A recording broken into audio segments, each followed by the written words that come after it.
কসবাতে ঈদের দিন থেকে এই অবধি প্রতিদিন হত্যা, দুর্ঘটনা এমন ঘটনা ঘটছে। আমার জীবনের অনেক বড় একটা আফসোস, আমি এই দেশে কেন জন্মগ্রহণ করলাম। দেখেন, আমি সেদিন কথা বললাম যে কসবা আখারোর যে রাস্তা আছে সেটি ভাঙা। তখন সবাই খুশি যে কসবা আখারোর রাস্তাটি ভালো হলে সবার জন্য খুশি, ভালো খবর। ড্রাইভার থেকে ধরে যাত্রী সবাই এই জিনিসটা নিয়ে খুশি। এখন যখন আমি বললাম যে আসলে ড্রাইভার অতিরিক্ত ভাড়া রাখছে, তখন ড্রাইভারের পরিবারের কেউ খুশি না, ড্রাইভাররা খুশি না। আবার দেখেন, এই থিম কিছুদিন আগে আমি একটা আম ব্যাপারী থেকে বিকেলবেলা তিনজন নাস্তার জন্য 3টা আম কিনে খাবো, তখন 3টা আম কিনতে গেলাম, পারলো না যে আমাকে তার পায়ের জুতাগুলো খুলে আমার গালি দিবে, এরকম অবস্থা। এখন এই একটা ভিডিও ফেসবুকে ছাড়লাম, মানুষ নানান রকম গালাগালি করছে যে আমি কেন গেলাম 3টা আম কিনতে, 3টা আম কি বিক্রি করা যায় নাকি, এই রকম নানান রকমের কথা, আরও গালাগালি তো আছেই।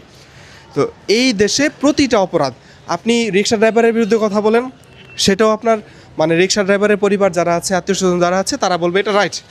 আপনি বাজারে মাছ বিক্রেতা রং দিয়ে মাছ বিক্রি করে তার বিরুদ্ধে কথা বলেন, বলবে যে সারা দেশে দুর্নীতি হচ্ছে আর এখানে মাছ বিক্রি করে সেটা সমস্যা। আপনি যে কোনো কিছু নিয়ে কথা বলেন, আপনি ধরেন একটা দোকানে বেশি দাম দিয়ে জিনিসপণ্য বেচাকেনা হচ্ছে, সেখানেই বলবে যে এখানে 2 টাকা বেশি রাখছে, এটা নিয়ে সমস্যা, বাকি জিনিসের সমস্যা নেই। আপনি যেইটাকে নিয়ে কথা বলবেন এদেশে, সবাই বলবে যে এটাকে নিয়ে কেন কথা বলছেন, বাকি অনেক জিনিস খারাপ আছে, এই জিনিসটাকে নিয়ে কথা বলছেন। প্রত্যেকটা এই যে খুন হচ্ছে প্রতিদিন কসবাতে, খুনগুলোর পিছনে কি আপনি মনে করেন যে আসলে এমনি এমনি হয়ে যাচ্ছে? এই প্রত্যেকটা খুনের পিছনে এই যে যারা ছোট ছোট অপরাধগুলোকে যারা অপরাধ মনে করে না, তারা দায়ী। আজকে যেই আম বিক্রেতা আমার সাথে খারাপ ব্যবহার করলো, আজকে যেই ড্রাইভার আমার থেকে ভাড়া বেশি রাখছে, আজকে যেই দোকানদার আমার থেকে জিনিসপত্রের দাম বেশি রাখছে, এক্সপায়ার্ড মালামাল বিক্রি করছে, তারা যদি এই ছোটো ছোটো অপরাধগুলোর জন্য তারা যদি পানিশমেন্ট পেত, তারা যদি ছোটো ছোটো অপরাধগুলোর জন্য পানিশমেন্ট না পাক, অ্যাটলিস্ট সামাজিকভাবে তাদেরকে বয়কট করা হতো, তাহলে তারা দ্বিতীয়বার অপরাধ করার আগে ভাবতো। তখন ছোট ছোট অপরাধগুলো থেমে যেত। আর যখন ছোট অপরাধের বিচার হয়, তাহলে বড় অপরাধের কী অবস্থা হবে?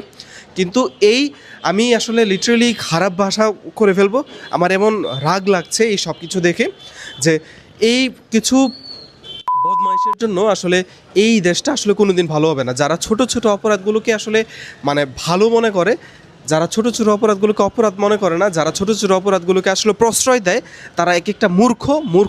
আর মূর্খদের জন্য এই অবস্থা। আর মূর্খ বলতে নিরক্ষর মানুষকে বোঝাচ্ছি না, যারা পড়াশোনা করতে পারে না তারা ভালো, কিন্তু মূর্খ বলতে আমি সেই মানুষগুলোকে বোঝাচ্ছি যারা আসলে মানে জ্ঞানহীন, একদম নির্ধব, জ্ঞান ছাড়া এমন যত মানুষ আছে, গর্ধব, এই গর্ধব মানুষগুলোকে বোঝাচ্ছে। এই গর্ধবদের জন্য আসলে দেশটার এই অবস্থা। আমি আসলে অনিয়ন্ত্রিত হয়ে যাচ্ছি। আমি এতটুকুই রিকোয়েস্ট রাখবো, আমার অডিয়েন্সের মধ্যে যদি একজন মানুষও যদি সচেতন থাকেন, নিজের জায়গা থেকে সচেতন হন আর মানুষকে সচেতন করার চেষ্টা করেন। আর না হলে এই প্রতিদিন এই খুন, প্রতিদিন এই অত্যাচার